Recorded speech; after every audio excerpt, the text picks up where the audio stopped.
All right, everybody, welcome to the webinar.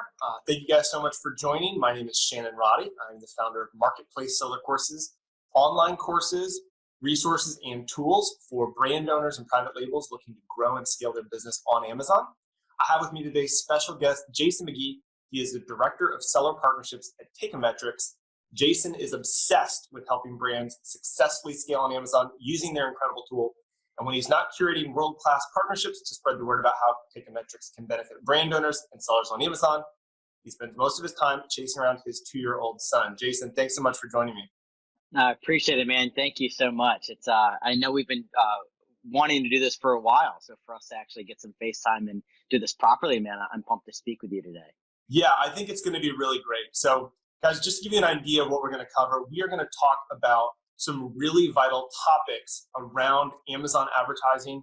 We're going to be talking about some high-level strategies because we could get into the weeds, but we find out that without those high-level principles and overviews and strategies, it makes it really hard to get into the deep end. So we can go deeper at some point, but I want to cover the high-level things because those are actually going to make the biggest impact, specifically for brand owners, which is the majority of the audience that we cater to.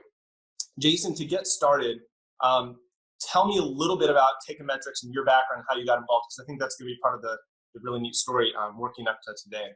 Yeah, absolutely. So, well, my history, and I guess a little bit about my background. I've been in the Amazon ecosystem for probably the last 5 or 6 years. I used to run partnerships in North America for a company called World First, which did global payments for companies and individuals, but they actually created the ability to provide local bank accounts for cross-border sellers.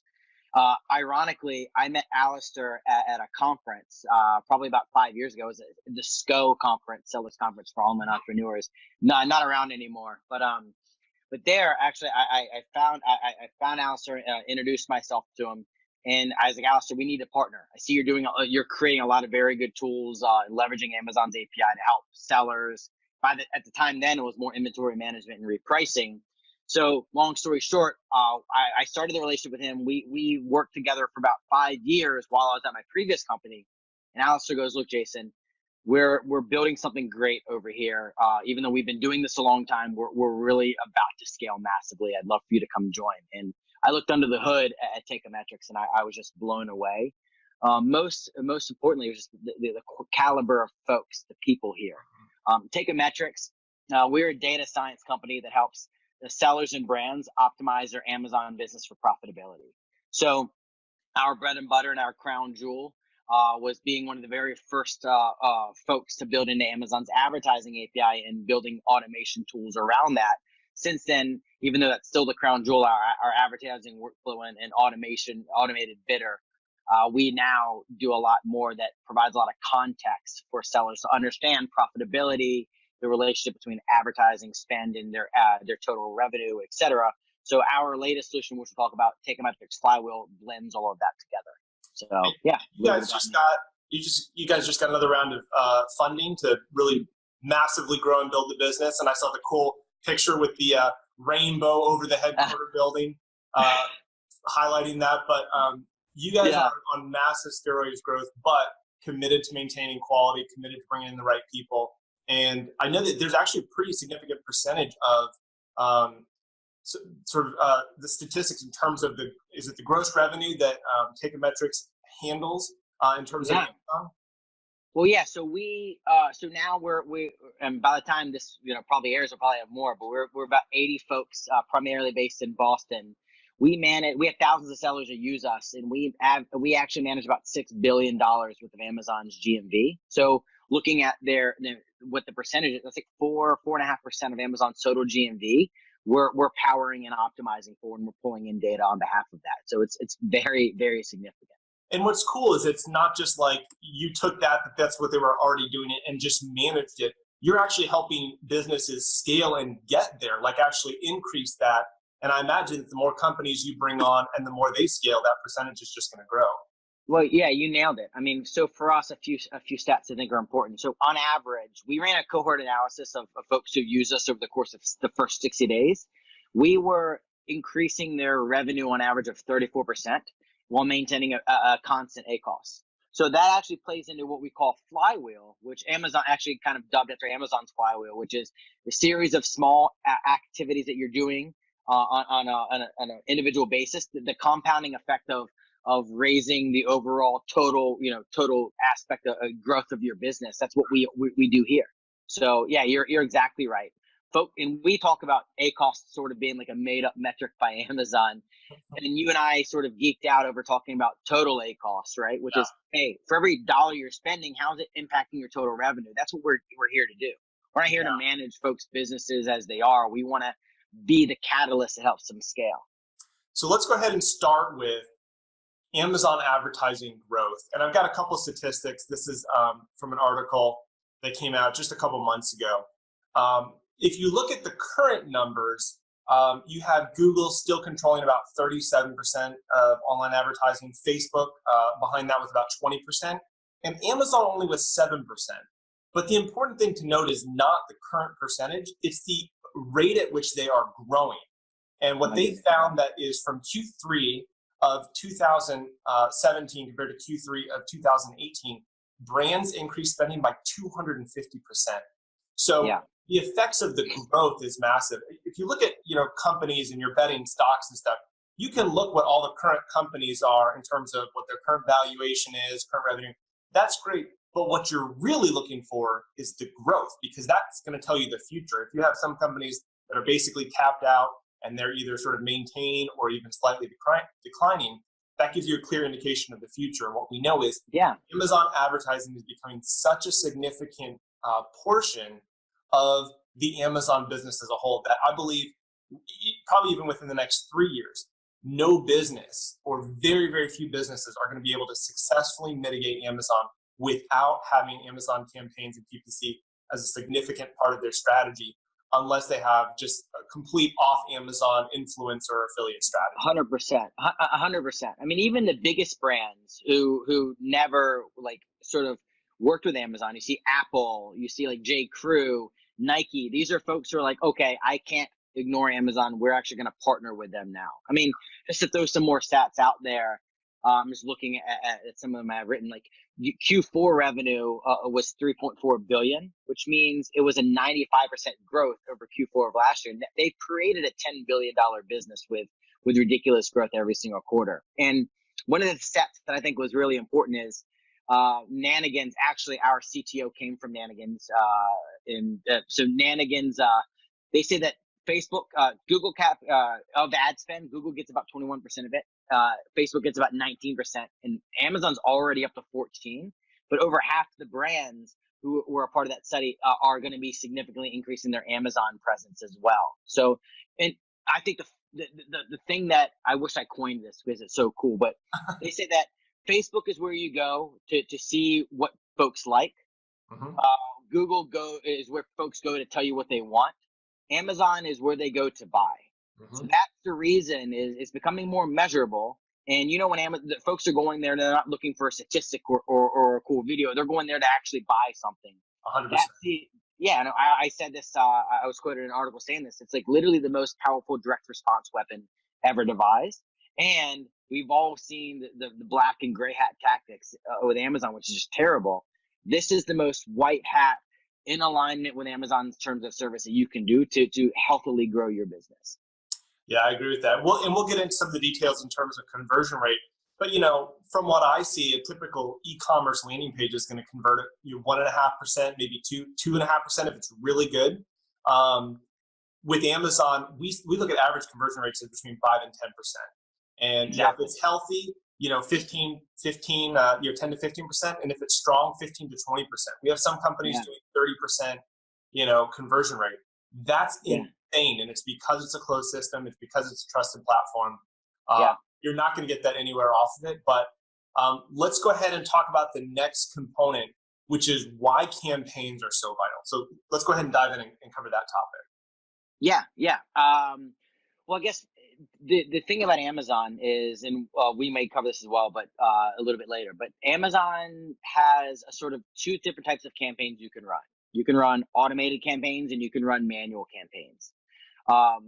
Actually, before I get into that, the thing about why campaigns are so important in advertising is in general, is if you, regardless of whether you have sales velocity regardless of whether you have reviews, Amazon, you can literally spend money in advertising and get the top of mind placement. You can get above the fold placement, which is that literally is the most important thing that you can do. If you go to Amazon's website, maybe we should even share a screenshot of this. I mean, if you look above the fold, it's all advertising. Yeah. Most of the time you have to scroll down to actually get to an organic listing.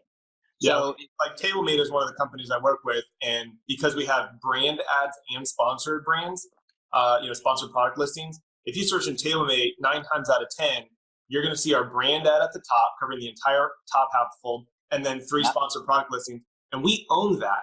And one of the reasons why this is so important is just for brand protection. Making sure that your brand is protected, because if you don't bid on your own brand name, somebody else will and steal sales right up from 100%, man. So that's one aspect of why campaigns are important, is simply for brand protection. Well, look, and a really good way I've heard it phrased is you have when it comes to advertising, you have to have offensive and defensive strategies. 100%. And with product attribute targeting, which is a feature that Amazon's released in a part of their advertising, which is the ability for you to run ads and target a competitor's ASIN. You can sort by price.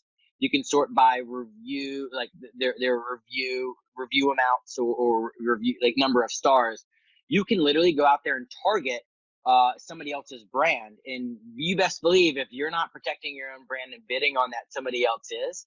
So that's very important that you actually leverage that strategy as well. There's another fun thing that I want to mention about this. We've got a couple companies that we're working with.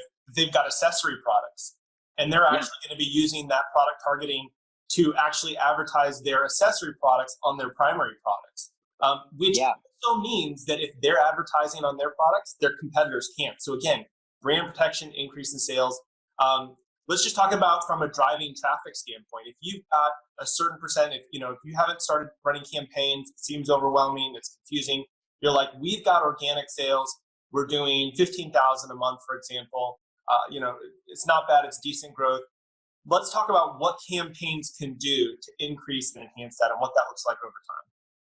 Yeah. So I think there are a number of things. I mean, one, again, going back to the flywheel, and I don't know if this is sort of off topic as well, but the whole point of advertising is not just to drive ad sales; it's to drive organic visibility and growth. So Amazon, when you pay to play on Amazon, whether they come to your listing organically or whether they actually click on your ad, what Amazon wants to see is they want to see that it's relevant and it converts.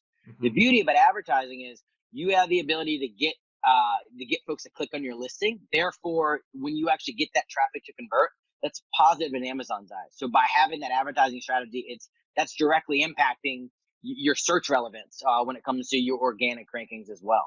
I mean, you see this very often in the folks that you work with, I'm sure. But yeah, it's all about just making sure that the advertising that you're driving is not only helping the search relevance within Amazon, but by advertising and generating sales, which generates reviews, product feedback, and this gives you more data to double down on as to how you advertise. That is actually what's going to drive your business forward. I mean, that's why it's such an incredible weapon. Well, let's step back and talk about 2 strategies. One is simply that there's 2 aspects of running campaigns. One is new customer acquisition, for sure. Yeah.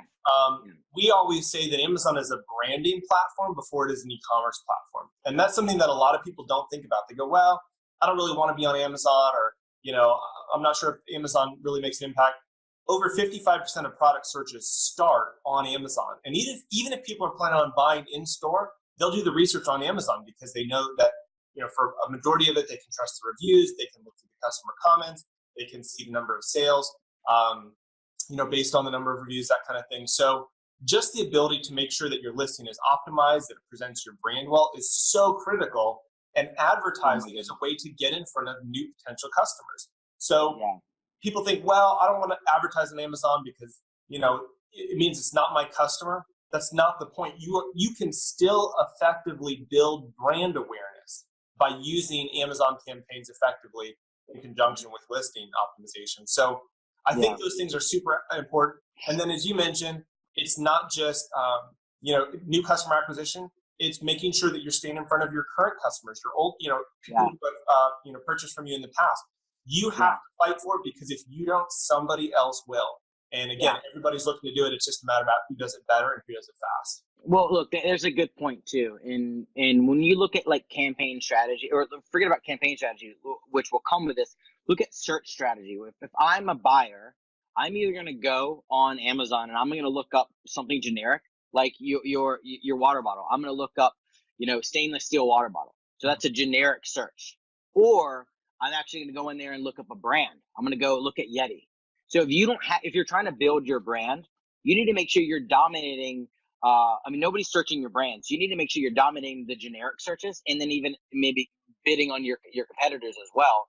But once you get to this point and you've quote unquote made it, and you're a searched brand on Amazon, you then can run campaigns specifically for your own brand, which the conversion is going to be unreal because folks are looking to search for your brand to buy your brand.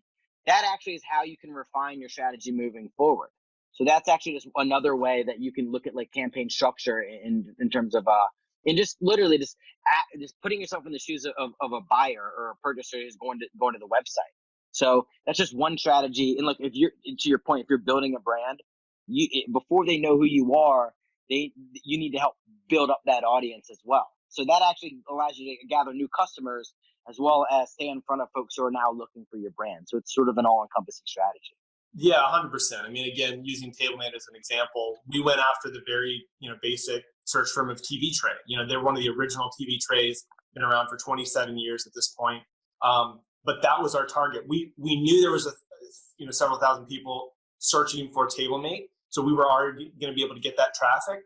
But including the search term TV tray in our listing strategically, we went after that generic search term, and that's what allowed us from a campaign standpoint and then affecting our organic standpoint to become a #1 bestseller. So we've just dominated that category for the last couple of years. It's been awesome to see the tremendous amount of growth. We've hinted at this a little bit. Let's talk specifically about how PPC impacts organic.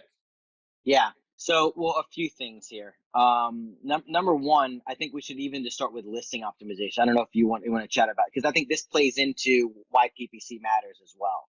So if you look at and Shannon, you and I are actually on a call about this earlier this week, talking about the importance of a properly optimized listing. But if you have a properly optimized listing, first off, you just hit the nail on the head. If you actually can target your own brand name within your listing and generic terms like TV tray, one, that allows you to cast a very wide net. When you're looking at Amazon's algorithm, both of how they advertise and how they organically rank, they actually pull directly from your listing.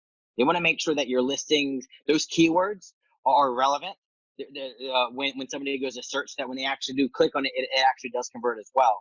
So from an advertising perspective, number one, from an organic perspective, number one, they're actually going to to assign how you search or rank organically based on your campaign. Then when you look, based on your listing. When it comes to your advertising campaign, when you run an automated campaign, it pulls directly from Amazon's actually going out there and grabbing keywords from your listing and then creating and actually testing keywords against your product.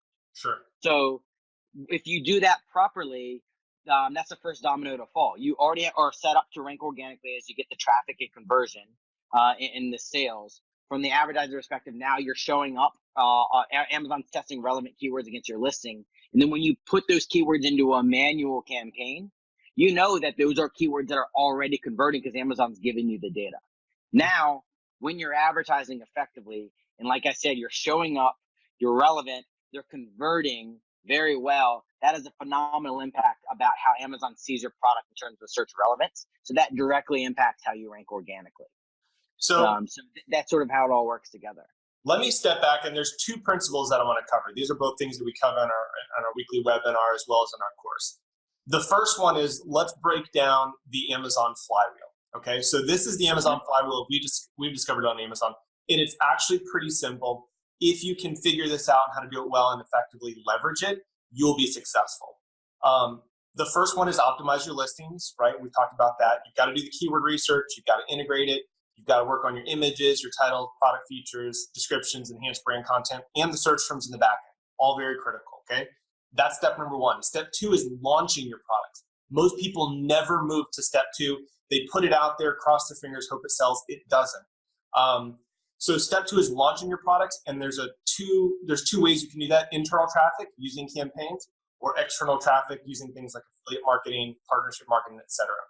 The third step is analysis, and analyzing your listing, looking at your sessions, your conversion rate, and your sales. All of those are important.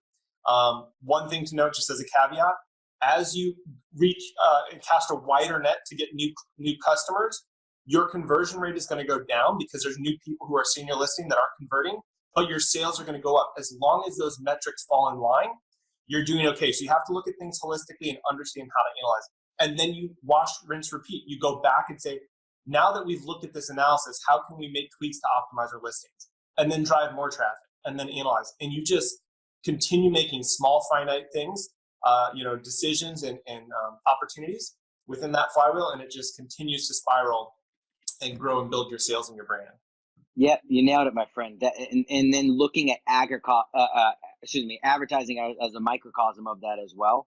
It's the same thing we do. I mean, our flywheel is, if you have data science, that's particularly looking at your margins, bidding, keywords, etc., and we continue to fine tune how you run those campaigns, your campaigns will perform better. Performing better means you drive more conversions.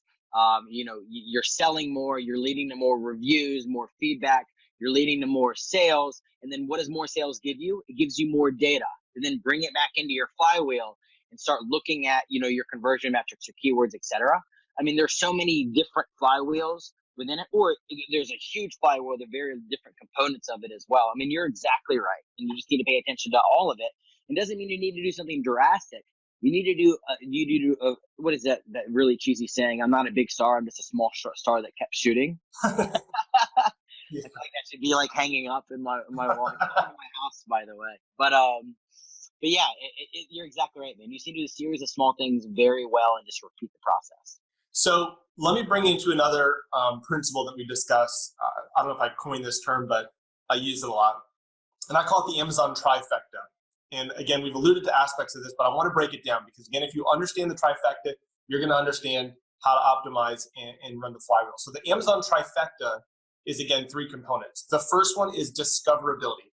How does Amazon's A9 search algorithm discover your product?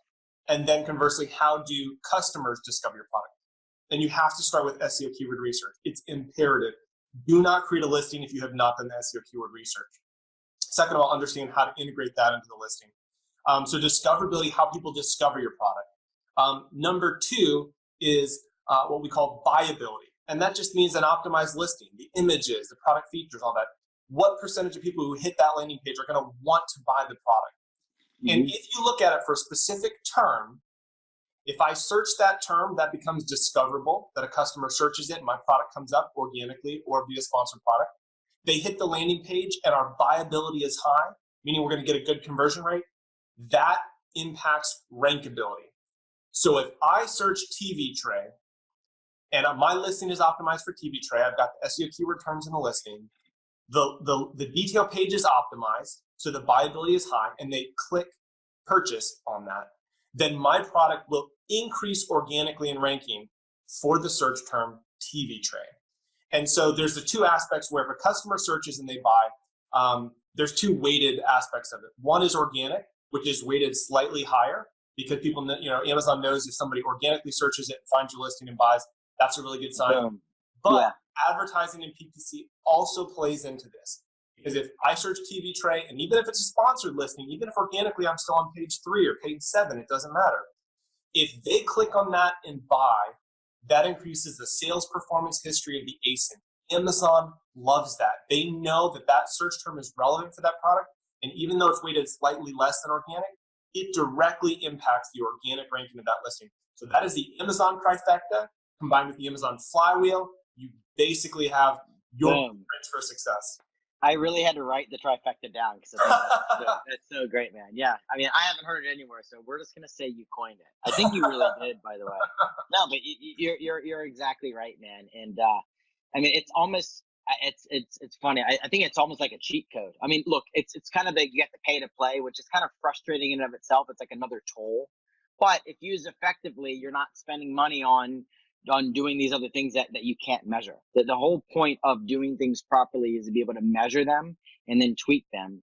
The beauty about advertising is it's very black and white. The challenge is, without using a solution, look, and there's a lot out there. I'm not saying that we're the only one. Doing it on your own is a tough. It's tough to do. You have to know where to go. You need time to actually do it and cross-reference these reports, etc.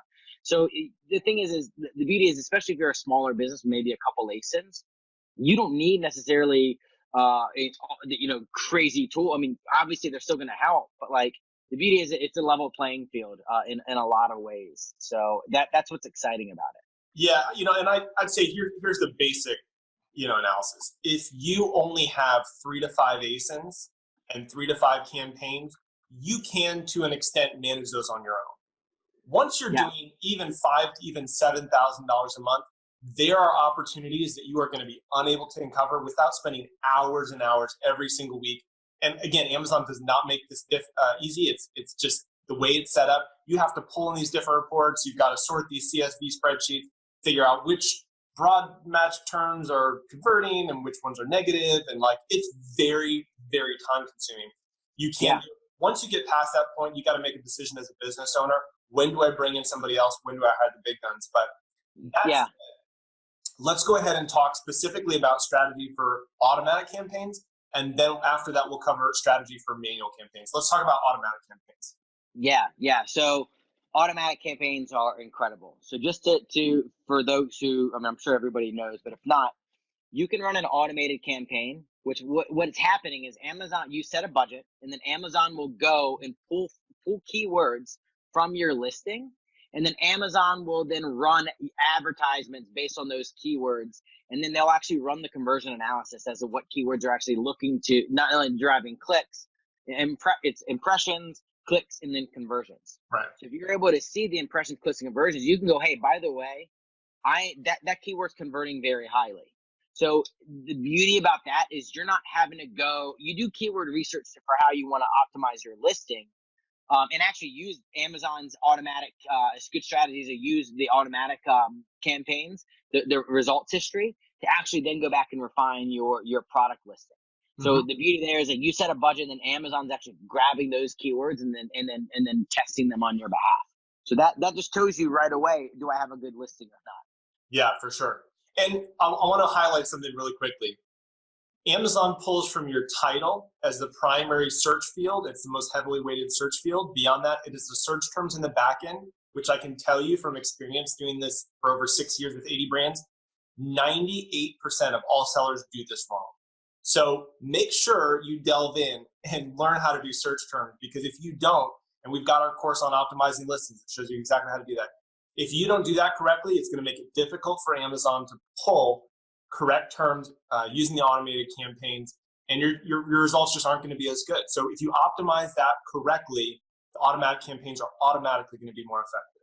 Yeah, and I think the thing about that as well is you're trying to please two folks. You're servant to two things. One, when you create a listing and you have your title, you're trying to be a good servant to Amazon's algorithm to make sure that it's relevant. But at the same time, too, you also have to make sure that you're writing it for a human to read. So you're also subservient to humans' ability to read it and have it resonate with them. So I remember, I mean, you probably saw this years ago too, when people would keyword stuff the heck out of their title. And like three lines long. Yeah, 3 lines long, and you couldn't read it. It was like red, cable, black, created home, made in USA, all these things, and it didn't flow. So maybe it helped for Amazon at the time. Amazon's obviously wised it up since then, but you read it. If I read that, I'm immediately turned off. I'm like, man, that is like a massive, I'm turned off by this. Like, I don't feel any connection with that. You know what I mean? So you have to really, really blend it together for the readability, for a human element, and then actually make sure you're tipping the cap to Amazon's algorithm at the same time. 100%. It is a fine, delicate balance between science and art, but that's the beauty of it.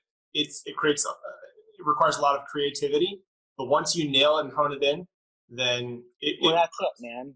I mean, you're right. Like, I think the term that we use very regularly here is called human assisted SaaS. There are things that we can automate that should be automated as a part of your business. That's great. You don't want to turn everything over to automation because they're not going to be able to write a headline. I mean, at least AI isn't that good yet to be able to, I mean, probably is, but not for us to be able to write a headline that's great.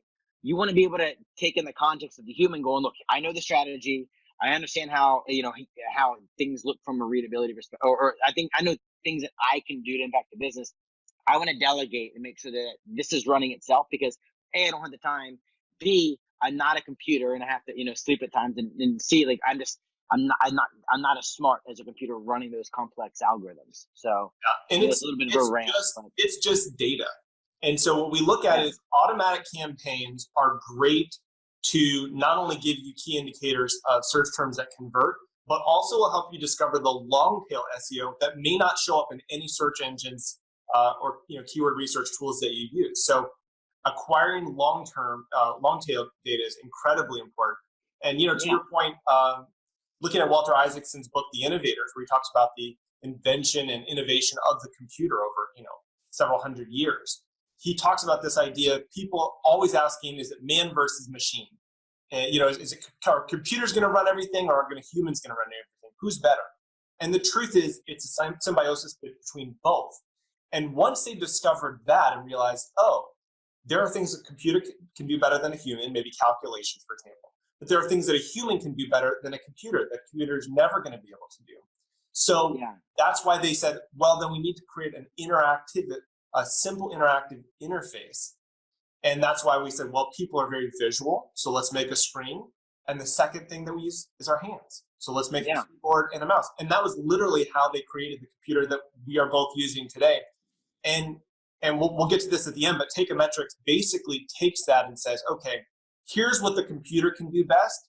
We've created a really clean and simple user interface so that you can, as a human, easily do what only a human can do and create that interaction, just make it as simple as possible. Yeah, man. And I'll give you one specific example that just came up yesterday. So I was talking to an agency, we work with obviously a lot of agencies, and we were talking about lacrosse balls. And we were talking about, like, obviously, you can think about all the strategies that go in and the searchability. And then he was like, a big market potentially could be like dogs that love lacrosse balls. And I never thought of that. And a computer wouldn't necessarily think about that. But I was literally running on the trail with my dog yesterday. And she literally ran off the trail, ran into somebody's backyard, because I never have her on a leash so bad. But she's a lab. She's a perfect dog. But she comes back with a lacrosse ball.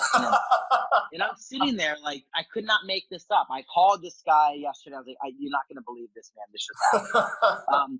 That's the thing is, like, that's like, okay, light bulb. Okay, now, I mean, you see it, like, a thing about, like, I mean, like, another one is like trigger pointing, right? You get like a golf ball, like I roll it on my foot for like trigger pointing since I try and run. Like, people, you don't want to sell like the most expensive golf ball to them, but if you have like a lower quality golf ball, like, you can also then go, oh, by the way, this is great for trigger pointing. Yeah. That's just another way that the human element can then start to impact the machine. So we've covered automatic campaigns as a great way to get started, as a great way to acquire some long tail SEO terms.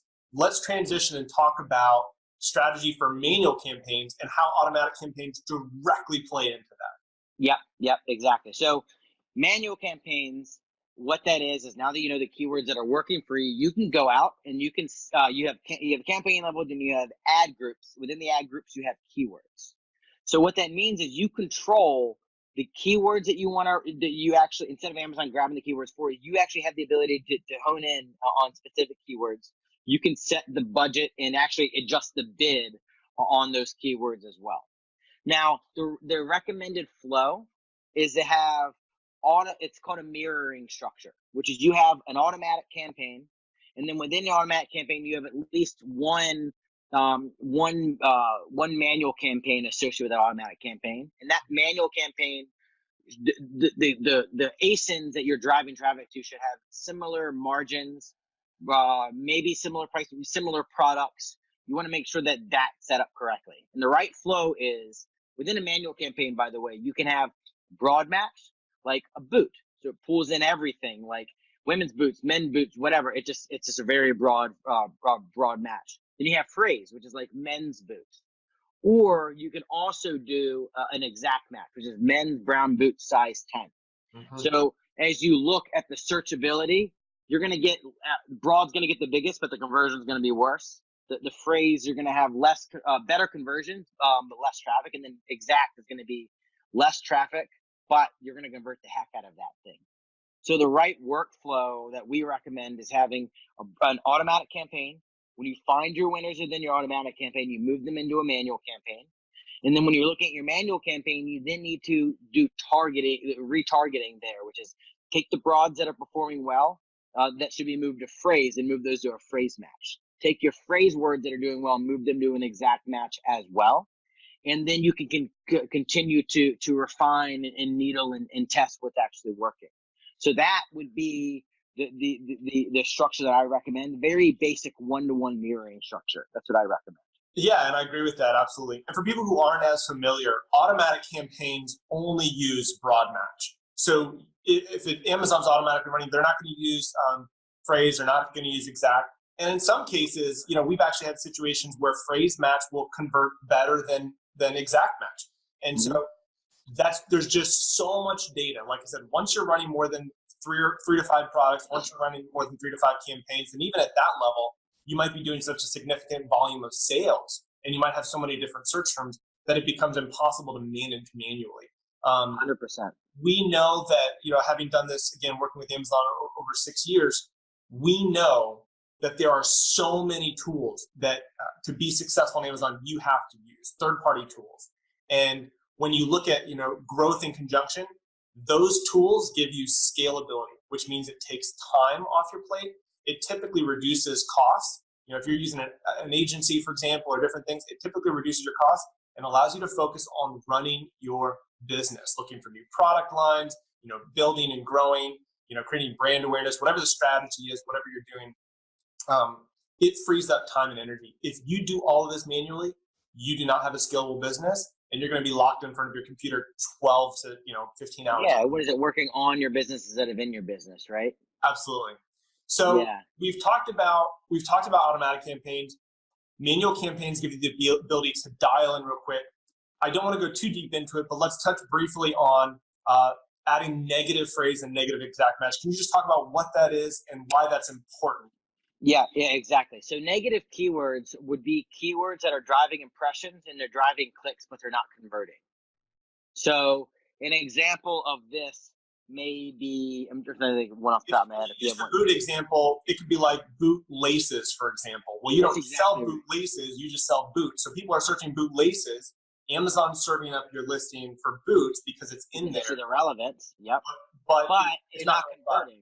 Yeah, so in another example then would be like, let's say you have a slim wallet, and then you're selling a slim wallet, and then they have a traditional wallet is the keyword that they're serving up for you. It's like, no, this isn't traditional, it's a slim wallet. The thing is if we can, Amazon, actually, there's data from Amazon, obviously we can help here too, but Amazon will show you, look, you're driving impressions and clicks, but they're not converting. Granted, you have to go find the report. You can actually negate that keyword, which means do not serve up my ad for that keyword at all. So you have the ability, we call it wasted ad spend. So if you know that these keywords are costing you money and they're not converting and they're not relevant, make sure you don't show up for those. So you actually can negate keywords from your advertising, the way you're not showing up, which is a great way just to at least save you money straight away. But there may be a strategic reason you want to actually lose money. Like if you're, to your point, when you're going after a competitor, you're going after a Yeti with your water bottle as well. You may know that it's not going to convert well yet, but you're still getting share of brand, right, or share of market or whatever it is. So that's where you have to decide whether you're willing to lose on it or not.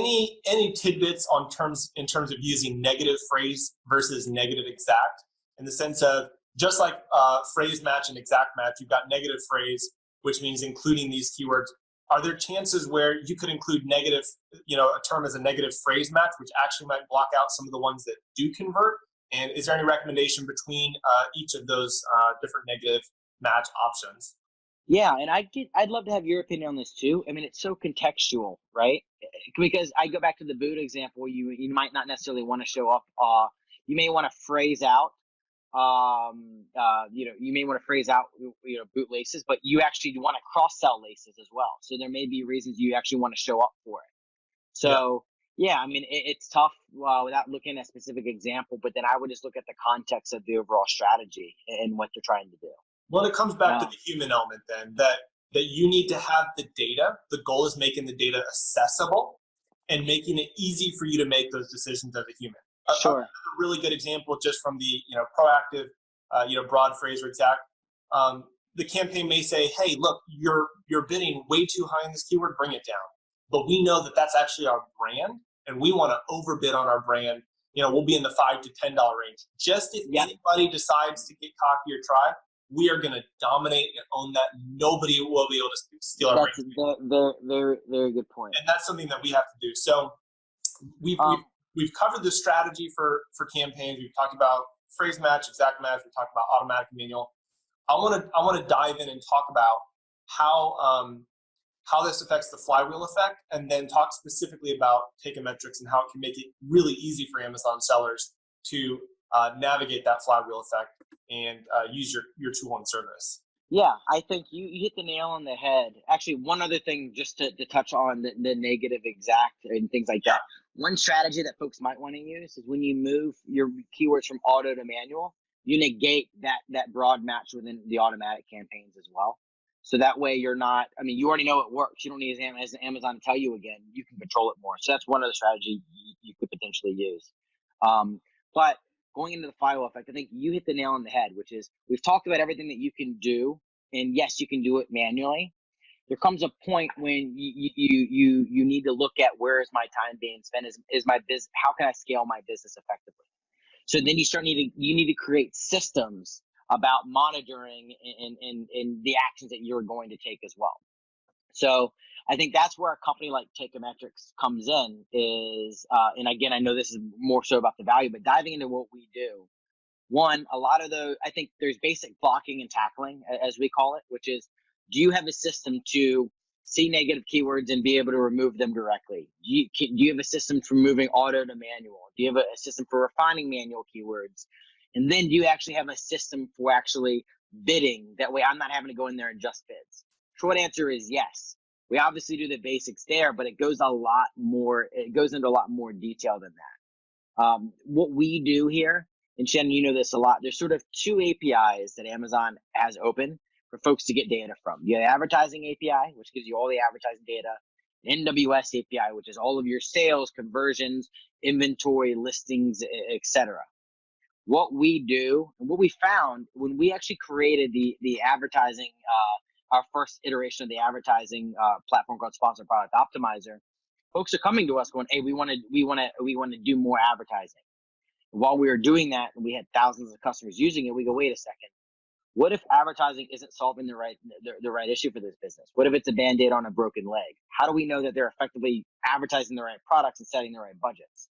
So we then looked at because we used to do this manually before we had tools. We go, well, how you set your ACoS targets, or we call it max advertising cost, what your acquisition cost. It needs to be a function of how your profit. So if you want to set your ACoS at a certain level, and you want to make sure every sale is profitable, you need to know what your cap is. So what we've done is with Flywheel, we go, all right, if we look at the narrative that is Teikametrics and break it down into 3 chapters. Chapter 3 is advertising, great. But chapter 1 and 2 is, okay, let's look at our business metrics. Are we profitable as a company over this period of time? What's the relationship between advertising I spend and how it's actually driving my total sales? We call that metric tacos. And you and I talk about this a lot. You've calculated and had a different term for it as well. And then I say, all right, we understand business metrics, chapter 1. Chapter 2, let's understand product level metrics. What's tacos on a product level? What is my margin? What products have a similar margin? Am I advertising products that shouldn't be? Or are there very high gross margin products that aren't being advertised at all? And now that we have this context of understanding how my ads are driving up total sales, what my margin is on a SKU level, you now have all of this data to effectively set your advertising strategy, which is chapter 3. So that's forget about our tool for a second. That's the context of which I would recommend folks approach their business. You don't need necessarily folks like us at certain times, but there are things that are very, very pretty much impossible to do without companies like us. But yeah, that's sort of our workflow, and that's our narrative, as we say. So let me bring two things into this. One, Henry Ford, when they were manufacturing parts, they would calculate the cost of a part down to 1/100th of a penny because of their economy of scale, mass manufacturing products all over the world. And if they made a change in one factory, they would make it in all of them. But if they said, okay, we can save 0.02 cents on manufacturing this one part, we'll go ahead and implement that change because it results in millions of dollars across our whole business for the whole year. Most people don't even have that data, and I can tell you 100%, if you don't have that data, you cannot make the right decision for your business, period. Yeah. I also know that to manually come up and try to create, it's an intense, very labor-intensive amount of work to create spreadsheets and everything to say, okay, how in the world do I calculate all of Amazon's referral fees and the FBA fees and my cost of goods? I mean, it's insane. And to give you an example of how most business leaders, because it's so complicated within Amazon, I was talking to Tyler Jeffcoat from Seller Accountant a couple of weeks ago. He was telling me about a seller that he had consulted with. They did over $2 million on Amazon last year. And you go, wow, that is a thriving, profitable business. But when she actually looked at it at the end of the year, she only made $10,000. $2 million in sales, $10,000 in actual profit, and didn't find out until all of the dust had settled at the end of the year. And I can tell you that is a painstaking and not very efficient or effective way to run a business. You have to know at the SKU level your profitability and what makes sense. Because again, try to calculate that on your own manually and keep up with it, because Amazon just raised their FBA fees, earlier this month. You've got to know what the margins are. If you have the data, then you can make decisions. And I want to go back, we talked about this, but Teikametrics really takes into account. Some people think, well, I spent, $2,000 on ads and I got, $4,000 in sales. Amazon calls it a 50% A cost, my acquired cost of sale. That's not worth it to me. I don't have 50% margin. I'm going to stop my campaign. I'm going to stop spending. They didn't realize that the $10,000 they were doing in organic sales was as a direct result of their campaign spend of only $2,000. And we have seen this where businesses have made a narrow decision, not taking into account the full picture. They 100%. Stopped spending PPC, didn't realize it was impacting organic, and they saw their organic tank. In fact, one of the consultants that I work with, she said the company made this really poor decision. They did not have all the information. They said, well, campaigns aren't effective, we're going to stop it. And their organic sales sank. And they worked for 3 to 4 months, and they still have not been able to get them back up to where they were before. You have to have the data, and profitability is number one. I don't care how much money you do on Amazon. Nobody cares if you're a 7-figure seller. That does not make any difference. Only profitability matters at the end of the day. 100%. 5 years ago, it used to be, Alistair, our CEO, jokes about this. So he got started, he was actually selling, he was actually an e-commerce seller, like $1 million, multi-million-dollar Amazon seller, not even on Amazon, back in his dorm room when he was in Harvard. Amazon actually, he was one of the very first third-party sellers back in 2003. And Alistair went on to sell that first business. And he talked to us. He's like, I used to walk around saying I was $1 million seller because I thought it meant something. And then when I went to sell my business, and you have like private equity companies and looking at the numbers, he goes, they just took it to me. He was like, I just realized that like there's a difference between being a 7-figure seller that everybody wants to hit. I would rather be, I'd rather sell 500K a year, but make $100,000 as opposed to being a 7-figure seller, a $2 million seller selling, making 10K, right? Sure. So that's it. And I think the thing is like, we have the data now. And the thing is like, for you to do this on your own, by the time you calculate it in Excel, it's already changed because you've already made sales. What happens if you adjust your price, etc.? So this is why it's important to understand the context of this on a rolling basis, not just like a stamp in time, but actually on a recurring basis.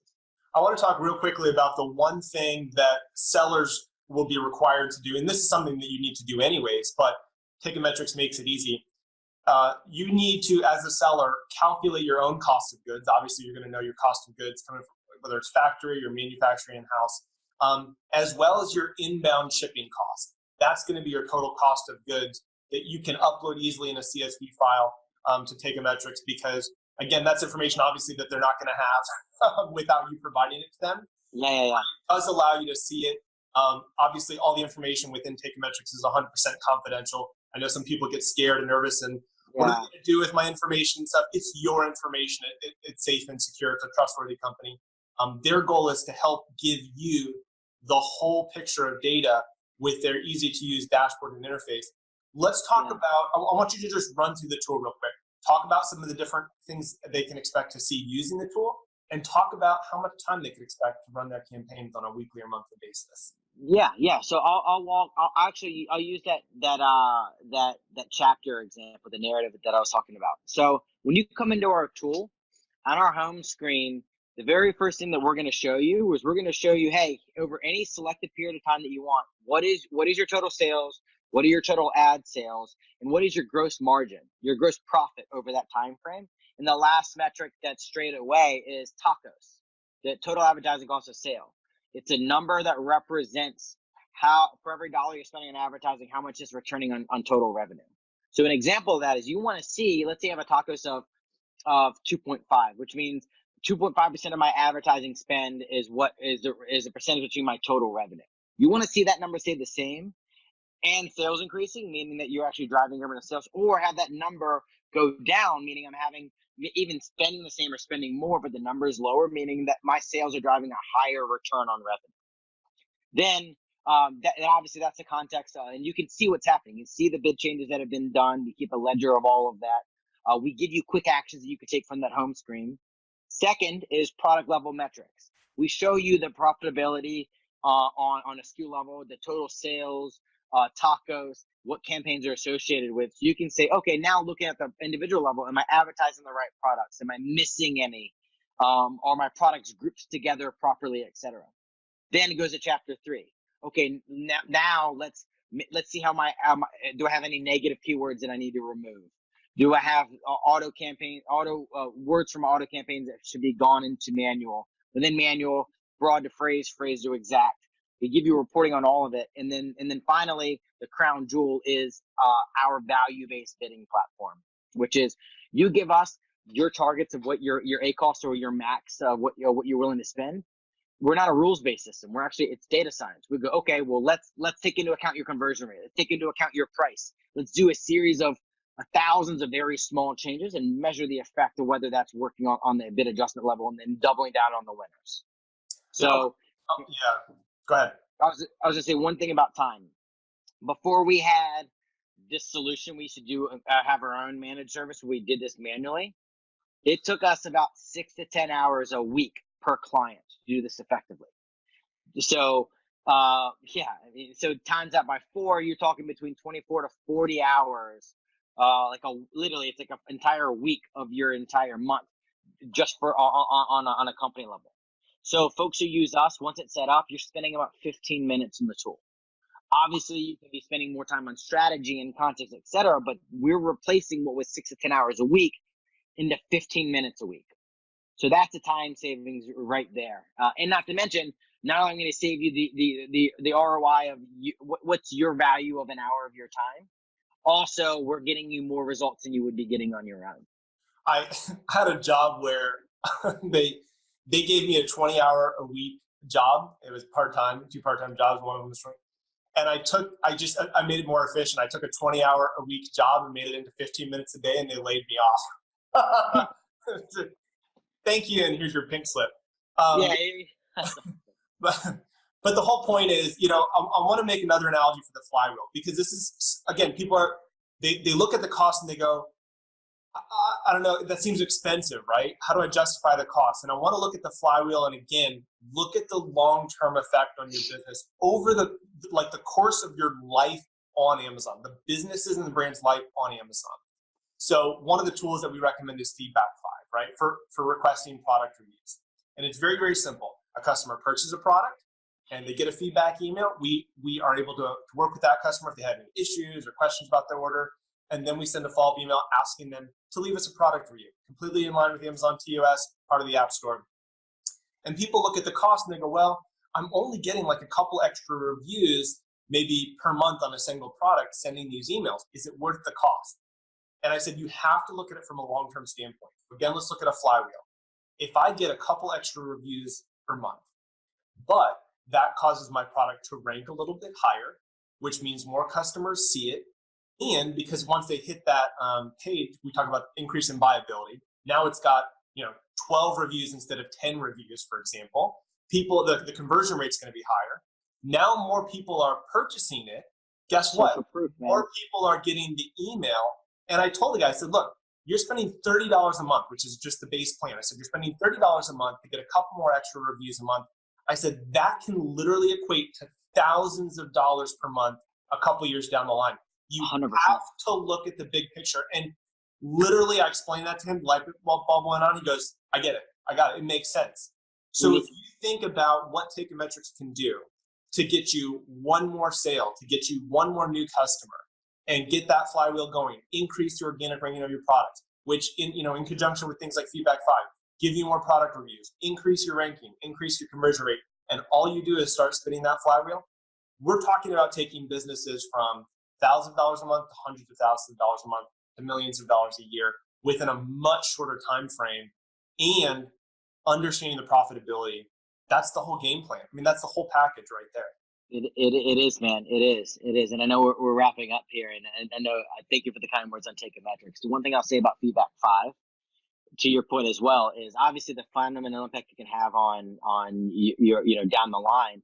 Also, a very, very powerful tool of soliciting feedback and product reviews as well is understand if there's an issue with your product, or they purchased it for the wrong reason. So if you then can make a listing adjustment to prevent future issues, or make a listing adjustment that garners you more conversions or more sales. I mean, man, you hit the nail on the head, man. There's just so many ways to calculate it. You optimize, you launch, you analyze, you wash, rinse, repeat. That is the Amazon flywheel. Jason, you guys have a special offer for Marketplace Seller Courses audience and viewers and attendees. Talk really briefly about what that looks like, and then there's one more thing I want to mention before we wrap up. But we'll have that link below the webinar, whether you're watching on YouTube or Facebook or on our website. Talk about what that offer would look like. So we put our money where our mouth is in terms of our solution. We'll give everybody a free 30-day trial, full access to the solution for free. All we ask is that we have a very, very good help center that guides you through it to make sure you're setting up properly, and not even our tool, just make sure your Amazon house is in order, right? If you do that and you set this up effectively in the correct way, you're going to see for free how it can impact your business as well. So you're going to get matched up with a consultant who's just going to help make sure that you're in the solution and everything's working right. If you have questions, etc., they can help guide you through it as well. So for free for a full month, you'll be able to do that with us. So we recommend everybody give it a try, and we'll give you guys a link that'll be put below. So awesome, Jason. Thank you so much for joining me today. Anybody who has any questions about this, we're going to add Jason to our private Facebook group if you purchase our courses, and we'll be able to tag him in any questions. He'll be able to help respond to that. Any questions that you guys have. But thank you guys so much for joining us today. And Jason, thank you so much for being a guest. Yeah, man. Shannon, I really appreciate it, man. Thank you so much for your time. I look forward to chatting with you soon.